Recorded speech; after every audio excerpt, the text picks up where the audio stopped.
Continuando con nuestra charla anterior, habíamos quedado en este slide en donde hablábamos de la anemia aguda o crónica que sucede en la vida intrauterina. Entonces, la disyuntiva estaba, ¿qué hago? ¿Trato el feto en forma invasiva o en forma no invasiva? ¿Cuáles son esos tratamientos? Bueno, iniciamos este procedimiento. El tratamiento no invasivo lo que intenta es actuar sobre los anticuerpos maternos. Durante la historia de la enfermedad hemolítica, se ha probado con una innumerable cantidad de medicaciones, entre ellas la prometacina, los corticoides, la deltisona en altas dosis, la plasmaféresis, que en algunos lugares todavía se está utilizando y se piensa en la utilización. Nosotros en nuestra maternidad no la hemos utilizado porque representaría un compromiso materno muy importante, ya que entre 2 y 3 veces por semana debería estar en el instituto médico realizándose la plasmaféresis y 2 veces más por semana debería estar realizando inmunoglobulina endovenosa para reponer lo expoliado.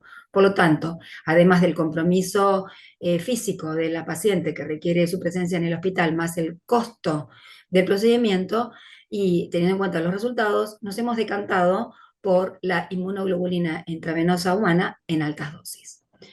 Este procedimiento lo estamos utilizando en nuestra maternidad desde hace más de 30 años. Hemos presentado varios trabajos nuestros en distintos congresos, avalando la eficacia que para nosotros tiene la administración de inmunoglobulina inespecífica en altas dosis en fetos que tienen o en embarazos que tienen determinadas características. ¿Cuáles son? Aquellas pacientes que seleccionamos para este tratamiento. Aquellas pacientes que han tenido como antecedentes fetos hidrópicos anteriores o fetos muertos anteriores por enfermedad hemolítica, que por supuesto tienen una pareja, un padre procreador de este embarazo que sea homocigota para D, que haya referido la paciente que tuvo hijos anteriores que requirieron transfusiones intrauterina o aquellos bebés recién nacidos que han requerido más de 2 hexaguinotransfusiones. En estos casos, pensamos seriamente en la administración de la inmunoglobulina cuando, a partir de las 12 semanas. ¿Por qué? Porque a partir de las 12 semanas ecográficamente aparece el hueso de la calota o el hueso de la cabeza, descartando la presencia de una anencefalia. En ese caso, entonces, debido a que el hueso está presente, tenemos autorización para iniciar este tratamiento. Este tratamiento consiste en administrar altas dosis de inmunoglobulina, entre 0,4 y 0,5 gramos por kilo de peso de la paciente por día, en series de 5 días. Y estas series se repiten cada 21 días. Esto tiene una explicación. Las inmunoglobulinas que se ponen en juego en esta patología son varias subclases, de las cuales la IgG1 y la IgG3 son las que tienen mayor preponderancia. La IgG1 es aquella que produce enfermedad hemolítica más severa. ¿Por qué? Porque inicia su actividad letal más precozmente, actuando sobre órganos de verdad que están en formación, y aparte tiene una vida media de 21 días, tiene mucho tiempo para actuar. Entonces, administrando esta medicación que yo les estoy sugiriendo cada 21 días, estaríamos en condiciones de aplacar cada vez que surge la reproducción de este anticuerpo, aplacarlo con el uso de la inmunoglobulina a través de distintos mecanismos. Uno de ellos es inhibiendo el feedback de la síntesis de anticuerpos a nivel del sistema materno. 2, bloqueando los receptores FC placentarios, evitando que los anticuerpos circulantes en sangre materna ingresen a la placenta, por la placenta al feto. Y actuando también esta inmunoglobulina que sí llegó a la placenta, que sí atravesó esta placenta y que sí está ubicada en el sistema retículo endotelial fetal, evitando la unión del complemento a la dupla antígeno-anticuerpo, disminuyendo entonces la hemólisis, por las cuales yo les contaba anteriormente que para que se produzca una ruptura, una hemólisis y una fagocitosis de este glóbulo rojo, tiene que tener la presencia del complemento. La inmunoglobulina en altas dosis lo que haría era disminuir esa unión del anticuerpo a nivel del vaso fetal. Los efectos adversos están descritos, podemos decir que son escalofríos, calambres, síndrome febril, inflamación en la zona local, simplemente por la descripción que dice el prospecto de la medicación. Nosotros, en 30 años de uso de la medicación, solo tuvimos reportados 3 casos. Uno de ellos, que fueron calambres, y dos fueron cefalea. Y ambos 3 casos se asociaron a la administración de la medicación sin tener lo que nosotros recomendamos, que es la temperatura corporal. La paciente que ingresa a nuestra institución para realizar este procedimiento, la medicación que va a recibir ese día es colocada con ella dentro del sillón donde va a recibir la medicación o dentro de la cama donde va a estar hospedada por las horas que dure el tratamiento, para que esta medicación adopte la temperatura corporal. Administrada a esta temperatura, los riesgos de los efectos adversos que yo estoy relatando, la verdad que para nosotros no existen. Cuando hablamos del tratamiento invasivo, estamos hablando del tema que nos convoca hoy, que es la transfusión intrauterina. Porque al hacer la transfusión, lo que estamos tratando de actuar ya no sobre los anticuerpos, sino directamente sobre la anemia fetal. ¿A través de qué procedimiento la transfusión intrauterina? Puede ser la transperitoneal o intraperitoneal, la intravascular a través de la vena umbilical o de la vena hepática, o de la intracardíaca. Me tomo un segundo para hablar de la intracardíaca, si bien es una vía que está descripta, que algunos autores la han utilizado en casos de extrema necesidad, pero bueno, llegar con un trocar al ventrículo fetal ya es un acto de arrojo, y los resultados no son beneficiosos y se asocia con un alto riesgo de muerte. Por lo tanto, si bien la estoy describiendo porque los autores la describen, nosotros no la usamos ni la recomendamos. Sin embargo, la transfusión transperitoneal es muy usada en nuestro hospital desde décadas atrás. Yo les diría que aproximadamente hace más de 45 años que se utiliza esta vía, además de la vía intravascular, ya sea por la vía umbilical o por la vía intra de la vena hepática. ¿Cuándo elegimos transfundir? Con todos los conocimientos adquiridos en la charla anterior, nosotros sabemos claramente que signos ecográficos de enfermedad hemolítica como hidropericardio o ascitis o un pico sistólico máximo de arteria cerebral media por encima del 1.49, 1.5 múltiplos de la mediana, o cuando realicé una amniocentesis y ese resultado de bilirrubina en líquido amniótico me dice que estoy en una zona 3 de Lilley o una zona de riesgo para Queenan, o que se encuentra en una zona 2 alta, en una zona 2B, estos resultados de la punción de líquido amniótico, o cuando por cordocentesis pudimos obtener un hematocrito fetal que es menor al 30%, o dos desvíos estándares por debajo de lo que marca la curva para la edad gestacional, estamos en condiciones de tomar decisiones en cuanto a transfundir. Ahora, la vía la decidiremos, depende el equipo que tengamos preparado para hacerlo y la urgencia que nos presente ese feto. Un feto hidrópico es una urgencia y requiere un tratamiento por la vía más rápida, que es la vía vascular. ¿Cómo se prepara a nuestro paciente, a nuestra paciente? La preparación materna y la preparación fetal, ambos son dos personas que van a quirófano. La preparación materna es 48 horas antes, previas a la transfusión, la madre debe recibir corticoides prenatales betametasona, 12 miligramos, 6 miligramos en forma intramuscular en un día, y a las 24 horas recibir la segunda dosis. Esto ayuda a la maduración pulmonar y a la maduración somática. También estamos previendo con esto la maduración del hígado. ¿Para qué? Para que si tiene que salir este feto, tengamos un hígado maduro, que tenga una capacidad de tener glucuroniltransferasa, que es una enzima necesaria para transformar la bilirrubina indirecta en bilirrubina directa, perdón, para que esto sea menos de afectación para el cerebro fetal. La paciente debe permanecer en ayuno mínimo 6 horas antes de entrar al quirófano, y se le puede administrar antibióticos. Nosotros lo hacemos de uso consciente, más allá de que el procedimiento siempre se hace con las máximas normas de asepsia y de antisepsia, pero reconocemos que el antibiótico lo administramos y lo seguimos colocando en nuestra guía de práctica clínica. El antibiótico puede ser cualquiera, elección del médico. Nosotros elegimos muchísimas veces la cefazolina en 2 gramos por vía endovenosa en suero, diluida en 100 mililitros. Y 1 hora antes del procedimiento se coloca una vía con uteroinhibición, con el que ustedes manejen, la cual permanece durante todo el procedimiento y hasta 6 horas terminado el mismo. Y la preparación fetal solamente es importante al modo o el momento de realizar una transfusión por vía intravascular, porque para eso necesitamos o requerimos que el feto se encuentre quieto, en reposo.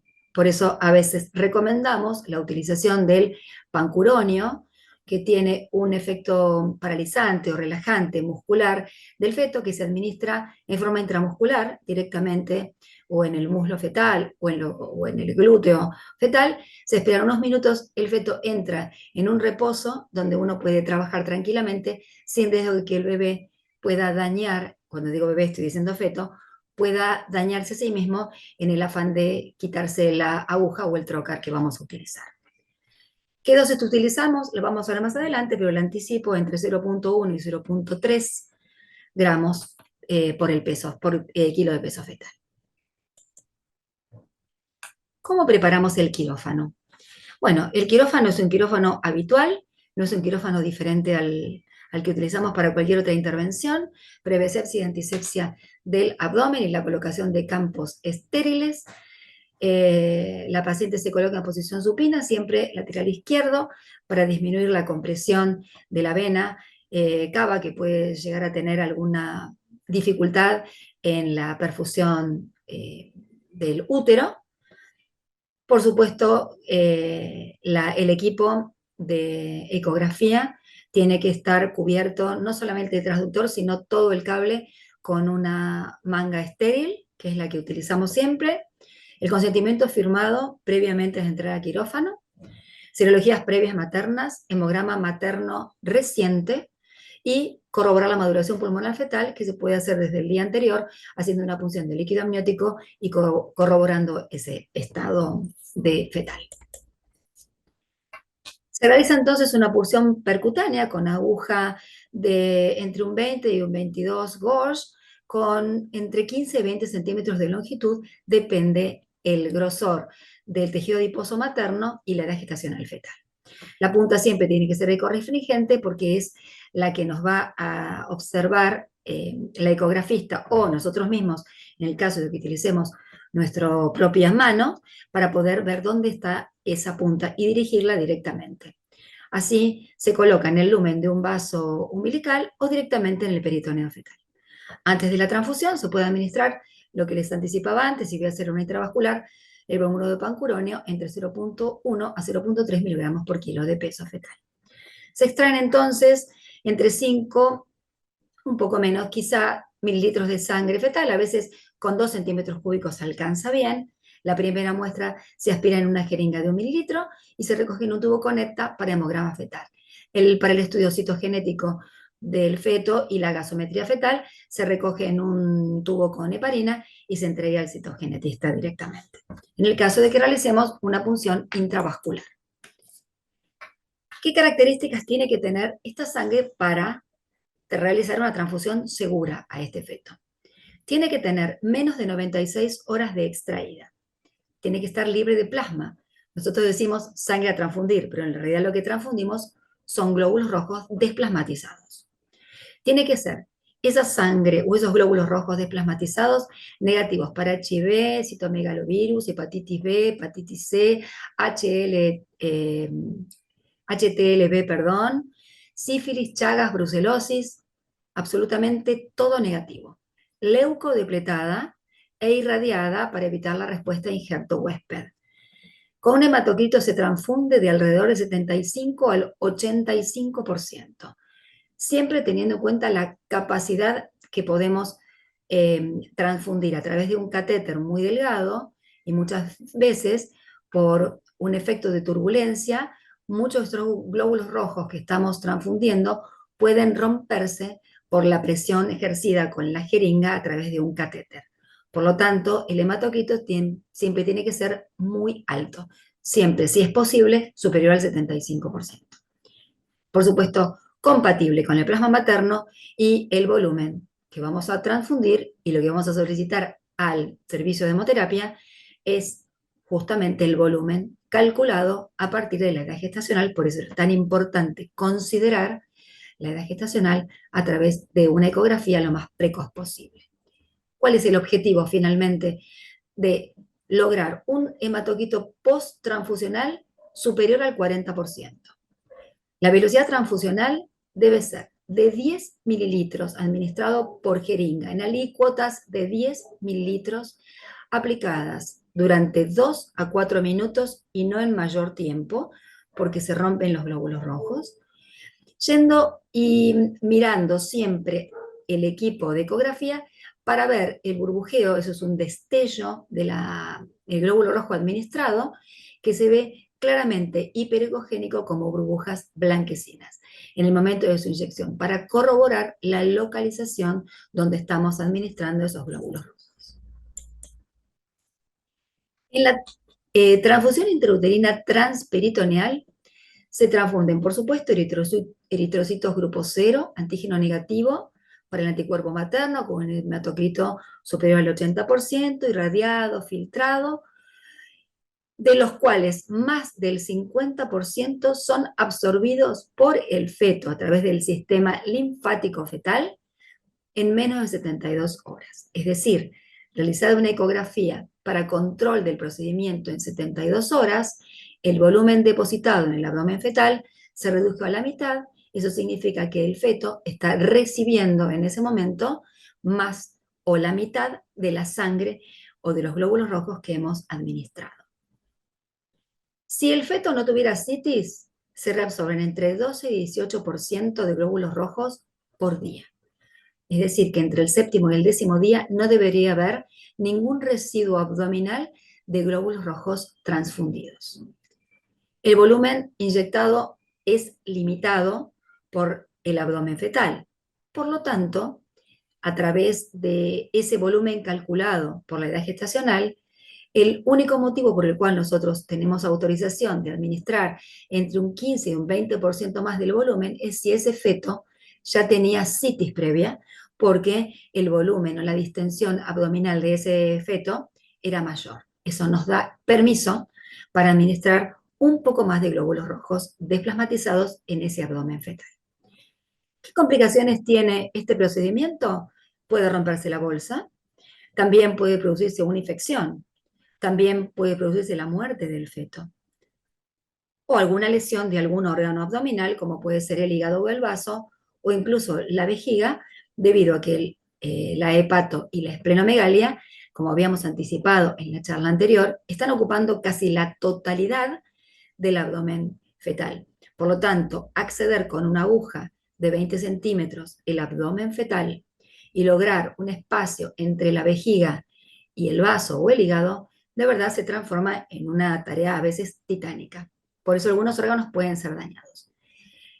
Sin embargo, la experiencia de nuestra maternidad, que es a la que yo me refiero porque es en donde trabajo hace más de 30 años, me dice que este procedimiento es muy seguro en manos experimentadas. ¿Qué desventaja tiene? Si tuviera que tenerla, no corrige inmediatamente la anemia. Por lo tanto, los fetos hidrópicos no son candidatos a la transfusión transperitoneal. Sí son candidatos a la vía intravascular, como ya les anticipé. Pues también se hemolizan los glóbulos rojos porque al administrarlo a partir de un catéter muy delicado, muchos glóbulos rojos son hemolizados en el trayecto entre la jeringa, el catéter y el abdomen fetal. Y por supuesto, al no obtener sangre fetal, desconocemos el hematocrito, la hemoglobina y el grupo de factor del feto. Aunque sí sabemos que el feto es RH positivo por todos los parámetros en los que nos basamos para poder hacer diagnóstico de la paciente y la decisión de nuestro tratamiento. En este caso, les estoy mostrando el abdomen fetal, parte del hígado, parte de un riñón, se sigue viendo. Esto sigue siendo el intestino totalmente comprimido contra la columna, que es esto, y todo el resto de ascitis. Este es el trocar con el cual nosotros llegamos al líquido amniótico e intentamos abordar luego el abdomen fetal, como lo están viendo en este momento, donde vamos a retirar primero toda esta ascitis para luego depositar a través de este trocar, donde vamos a colocar un catéter, la cantidad de glóbulos rojos desplasmatizados en el volumen que hayamos calculado. Cuando hablamos de la vía intravascular, tenemos que pensar cuáles son los lugares donde vamos a acceder al cordón. Yo les había comentado que ver el cordón ecográficamente es muy fácil, acceder a él mismo es muy complejo. El cordón es la conexión de la vida del feto con la placenta. Es su vía de nutrición y su vía de oxigenación. No existe otra. Y esto lo hace a través de dos arterias y una vena. Todo en un cordón que puede medir como diámetro máximo 2 centímetros, incluyendo la gelatina de Wharton. Calculen el diámetro que tienen esos vasos al que nosotros queremos acceder, que es la vena umbilical. Entonces, hacer una punción en asa libre de cordón es de verdad muy complicado. A veces nosotros solemos elegir la inserción en el abdomen fetal siempre y cuando el feto se mantenga quieto y el efecto del pancuronio haya sido de verdad importante y esté en reposo. El lugar donde nosotros elegimos habitualmente, donde nos da mayor tranquilidad, mayor certeza y una fijación del cordón es la inserción placentaria. Sabemos que de ahí el cordón no se va a mover. Y eso es uno de los lugares más elegidos por nosotros y por los demás autores que pueden consultar ustedes en la bibliografía. Si el cordón fuera inaccesible, nosotros siempre tenemos en nuestra visión la utilización de la porción intrahepática de la vena umbilical, que es la vena hepática. Y nosotros, de verdad, es un lugar donde accedemos con muchísima facilidad, pudiendo obtener sangre fetal, confirmando la presencia de que estamos en el vaso adecuado, y en un órgano que admite perfectamente la colocación de un trocar sin graves lesiones en el mismo. Si bien algunas están descriptas, como por ejemplo, las vamos a ver en un minuto, una lesión hepática, aunque de verdad en manos expertas esto no suele ocurrir. Para realizar esta técnica de la vía intravascular, utilizamos siempre la de manos libres, es decir, uno mismo es su propio ecografista y va guiándose a través del transductor la orientación que va a tener ese trocar a través de la punta de corregifringente que les comentaba anteriormente, hasta llegar al vaso. En ese momento, un ayudante, una vez que estamos en el vaso que creemos correcto, se toma una muestra de sangre, se corrobora que sea sangre fetal y una vez allí comienza la administración del volumen de glóbulos rojos que queremos nosotros suplementar. Con la llave de 3 vías y una jeringa de 50 centímetros cúbicos, entonces, se procede a la transfusión en quirófano. En este caso estamos viendo claramente esta cantidad de la velocidad circulatoria máxima de la arteria cerebral media, el pico sistólico máximo de la arteria cerebral media, y en este momento estamos accediendo al cordón, que es esto, para poder realizar la transfusión de este feto. En este feto no había lesiones severas como ascitis hidrotórax y no había edema subcutáneo, pero esta paciente tenía como antecedente 2 fetos muertos anteriores. Por lo tanto, decidimos la vía intravascular para actuar rápidamente. En este caso, una ampliación de lo anterior, este es el cordón, y acá estamos viendo a través de un Doppler color la vena umbilical. Entonces, a partir de esta observación, con la técnica de manos libres, es muy fácilmente accesible y muy fácilmente transfundible. En este caso, estamos viendo la porción intrahepática de la vena umbilical, llamada vena umbilical. Las complicaciones, como les anticipaba, habla de la necrosis hepática, pero el riesgo de verdad es mínimo.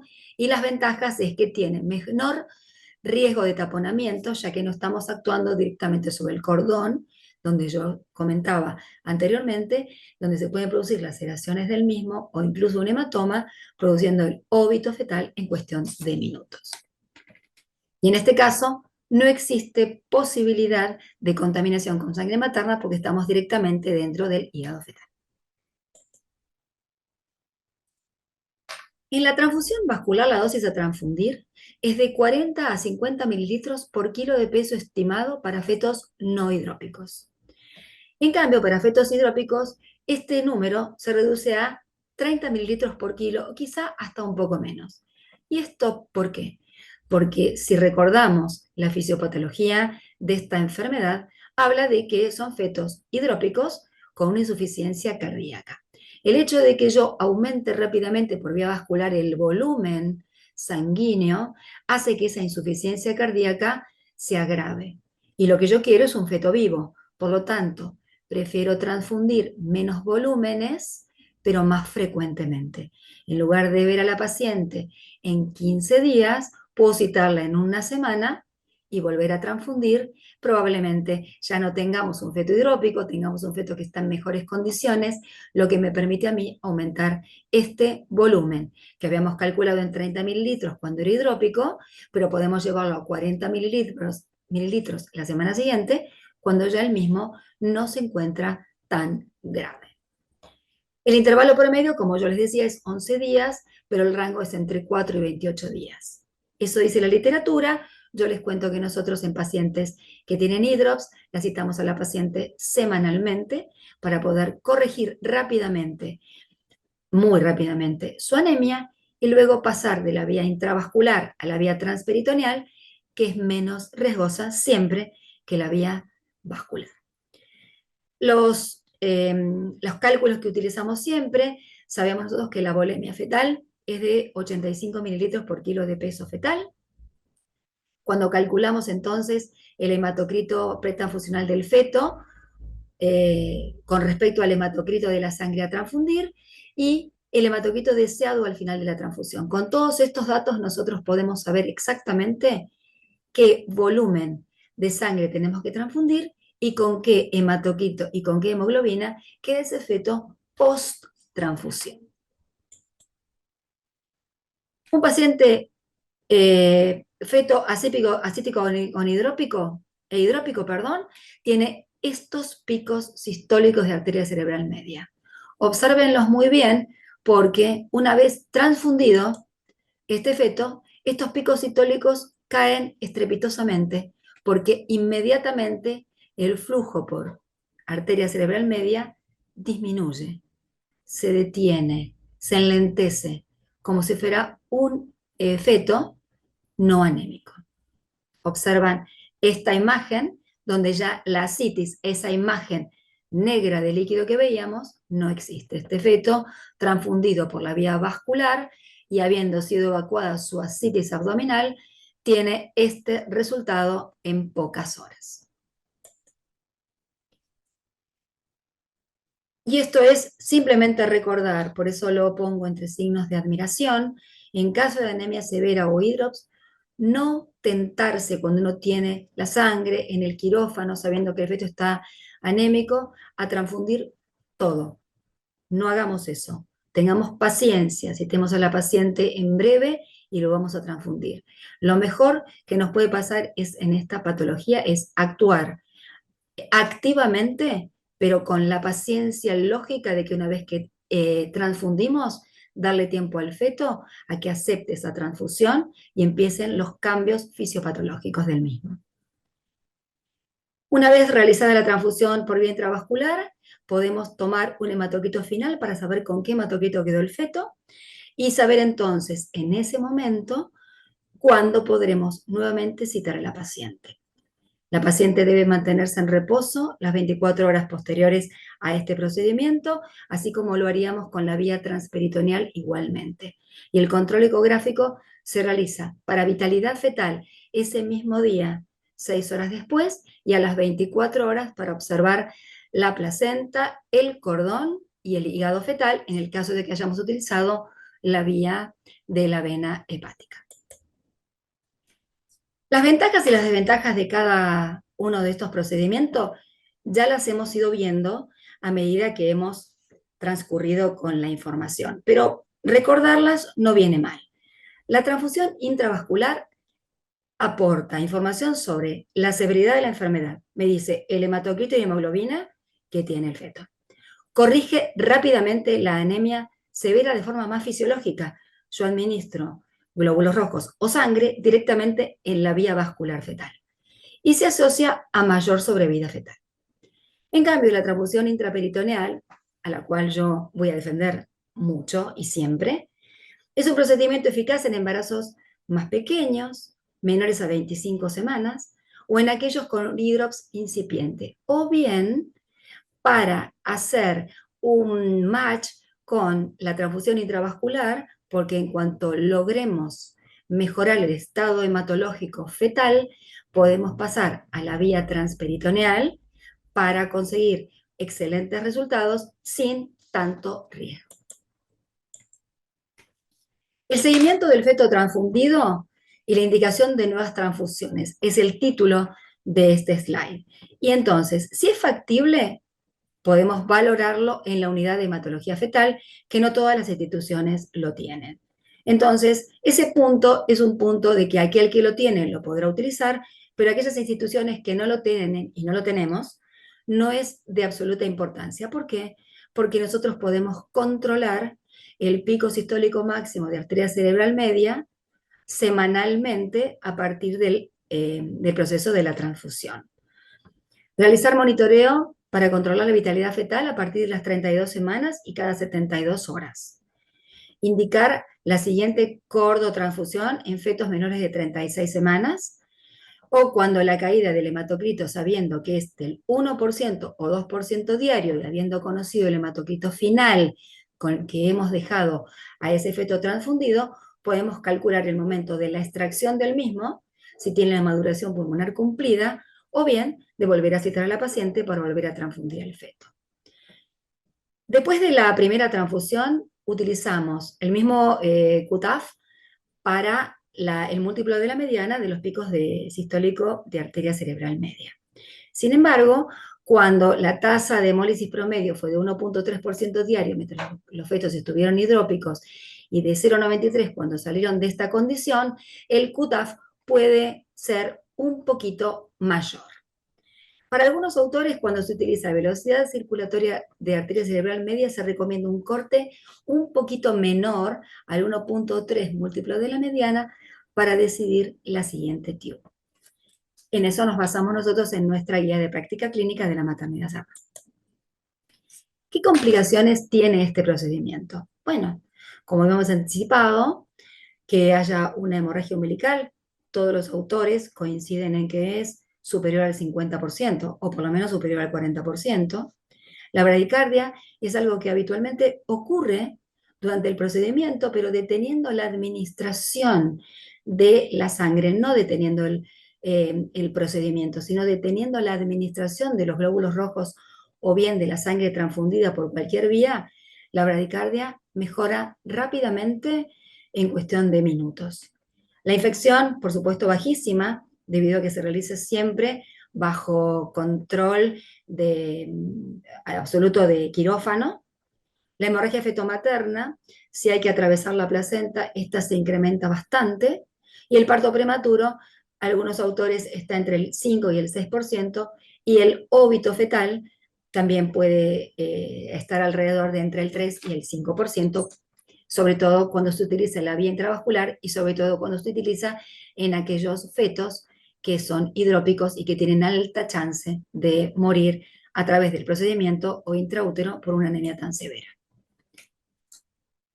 Debido a la aplicación de las guías de práctica clínica y el conocimiento de esta patología, así como la derivación a tiempo a instituciones o centros de mayor complejidad, el hidrops solo se ve excepcionalmente. Pero yo traje algunas fotos de hidrops para que ustedes puedan observar lo que es un hidrops.